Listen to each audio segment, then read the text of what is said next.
आज के इस वीडियो में एनवायरमेंटल एजुकेशन में हम जिस टॉपिक के बारे में बात करने वाले हैं, जानने वाले हैं, सीखने वाले हैं, समझने वाले हैं, टॉपिक क्या है? Equitable uses for resources for sustainable livelihood, की सतत आजीविका के लिए संसाधनों का न्याय संगत उपयोग।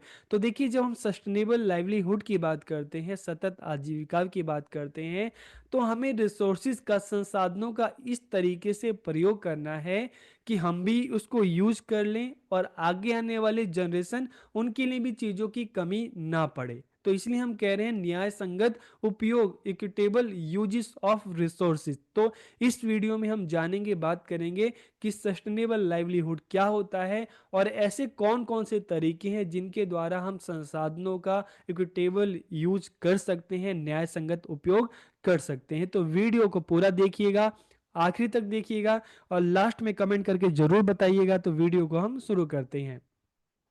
तो सबसे पहले हम सस्टेनेबल लाइवलीहुड की बात करते हैं, सतत आजीविका की बात करते हैं। तो this means ensuring that people can meet their needs, की इससे तात्पर्य क्या है? ये सुनिश्चित करना है कि लोग अपनी आवश्यकताओं को पूरा कर सकें, लेकिन अपनी आवश्यकताओं को तो पूरा कर सके, लेकिन इस तरीके से पूरा करें कि पर्यावरण, हमारे एनवायरमेंट या जो फ्यूचर जनरेशन है, उनको किसी तरह का कोई खतरा ना हो। मतलब हम अपनी आवश्यकताओं को, जरूरतों को पूरा करें, लेकिन इससे हमारा जो एनवायरनमेंट है उसको कोई नुकसान ना हो और हमारे आगे आने वाली जो जनरेशन है उनके लिए रिसोर्सेज की कमी ना पड़े। तो इस तरीके से हमें अपनी आवश्यकताओं की जो आवश्यकताएं पूरी करनी है। और इससे क्या फायदा होगा? They can focus on economic, social and environmental sustainability, कि इससे आर्थिक, सामाजिक और पर्यावरणीय स्थिरता पर ध्यान केंद्रित किया जा सकेगा।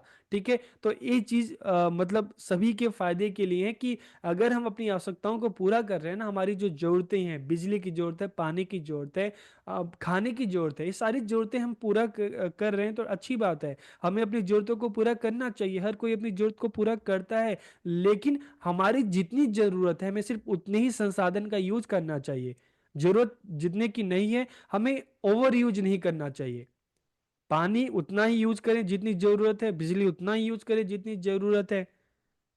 हम व्हीकल से जाते हैं, उसको उतना ही यूज करें जितनी जरूरत है, जरूरत ना है तो फिर हम उसको यूज ना करें।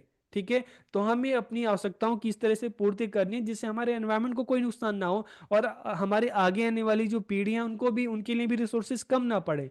तो ये हमारे इकोनॉमिक के लिए भी अच्छा है, हमारे एनवायरनमेंट के लिए भी अच्छा है, हमारे समाज के लिए भी अच्छा है। तो यहाँ पर आपको सस्टेनेबल लाइवलीहुड का मतलब समझ में आ गया होगा। अब हम बात करें equitable uses of resources for sustainable livelihood, की सतत आजीविका के लिए संसाधनों का न्याय संगत उपयोग। तो देखिए, जब हम बात करते हैं संसाधनों का समतापूर्ण उपयोग, बेहतर जीवन हेतु संसाधनों के न्याय संगत वितरण और प्रबंधन को संदर्भित करता है। जैसे हमने बात की कि equitable uses of resources refer to the equitable distribution and management of resources for a better life, की एक अच्छे जीवन के लिए जरूरी है कि जो भी रिसोर्सेज है उसको एक व्यवस्थित तरीके से, सही तरीके से उसका इस्तेमाल किया जाए। Nature provide us with many goods and services necessary for survival, की प्रकृति ने, हमारे नेचर ने हमें जीवन जीने के लिए हवा, पानी, लाइट, खाना, ये सारी चीजें हमें दी है।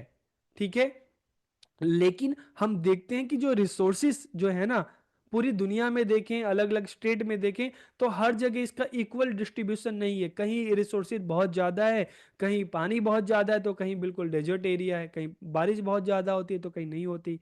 ठीक है, कहीं हिली एरिया है तो कहीं प्लेन एरिया है। तो इस तरीके से देखते हैं जो रिसोर्सिस है हर जगह इक्वली डिस्ट्रीब्यूटेड नहीं है।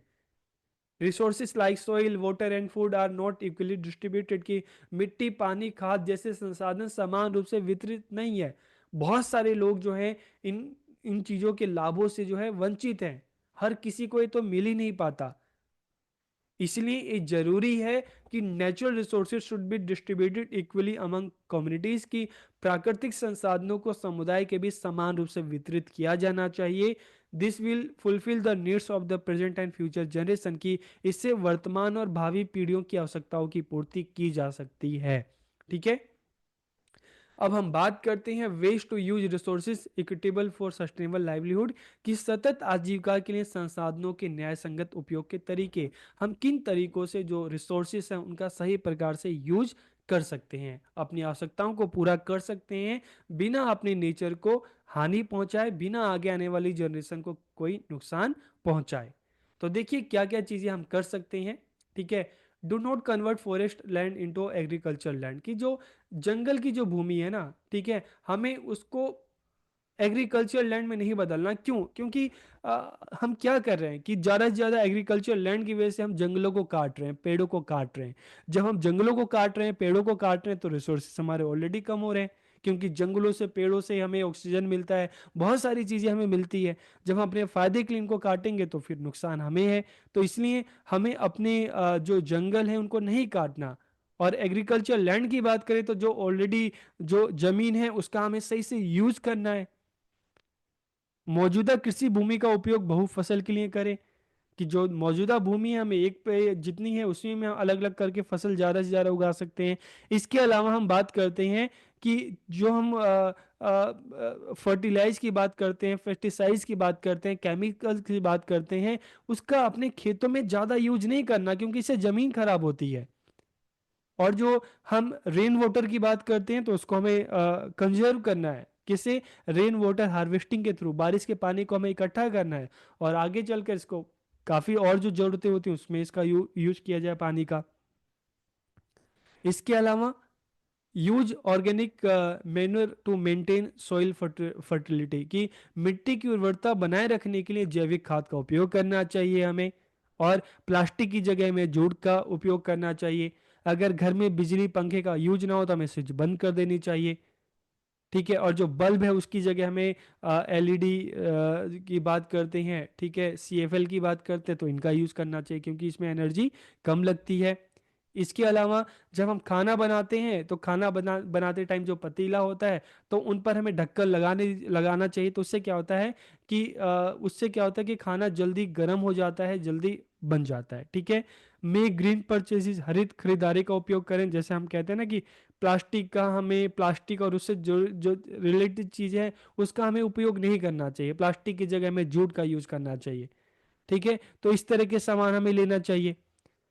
Save water in daily house hold activities, चाहे हम वॉशिंग मशीन की बात करते हैं, हम कूलर की बात करते हैं, नहाने की बात करते हैं, ब्रश की बात करते हैं, ये सारी चीज़ें यहाँ पर हमें क्या करना चाहिए कि हमें कोशिश करनी चाहिए कि हम पानी को ज़्यादा से ज़्यादा बचा लें। ठीक है, हम हमारे डेली रूटीन भी आराम से हो जाए और पानी का ज़्यादा वेस्ट ना हो।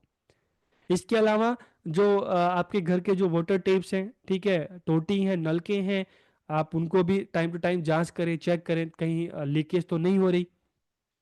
इसके अलावा do not keep the tap open when you are not using it, कि जब भी आप पानी का इस्तेमाल नहीं कर रहे तो आप वाटर टेप को बंद कर दो, उसको खुले ना छोड़ें।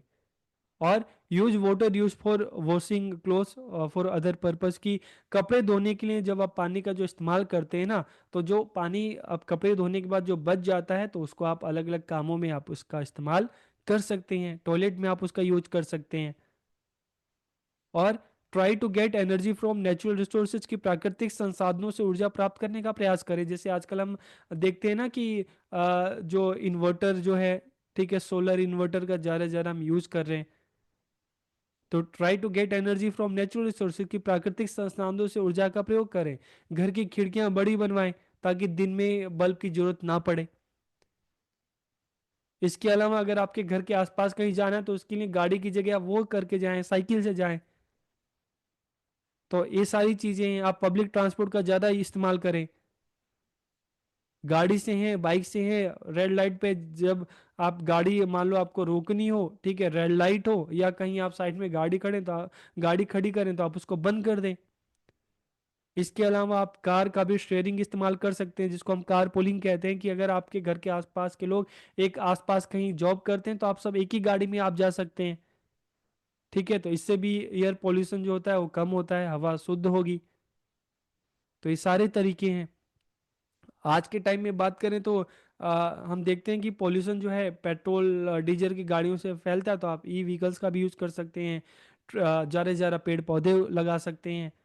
जो केमिकल्स हैं, प्लास्टिक है, इनको आप जो वाटर बॉडीज है उसमें नहीं डालें। ठीक है, जो पानी की जो स्रोत हैं, तालाब है, झील है, नदियां हैं, उसको साफ करने में आप अपना कंट्रीब्यूशन दें, योगदान दें, उधर गंदगी ना फैलाएं। ठीक है, तो ये अलग अलग तरीके हैं। ठीक है, ये अलग अलग तरीके हैं जिससे हम क्या कर सकते हैं, अपने आज के जीवन को हम बेहतर बना सकते हैं। ठीक है, अपने एनवायरनमेंट को, पर्यावरण को हम स्वच्छ रख सकते हैं, और आगे आने वाले जो हमारी जनरेशन है उनके लिए भी हम जो रिसोर्सेस है वो बचा सकते हैं। ठीक है, तो वीडियो आपको कैसी लगी कमेंट करके जरूर बताइए। आप सबका बहुत बहुत धन्यवाद।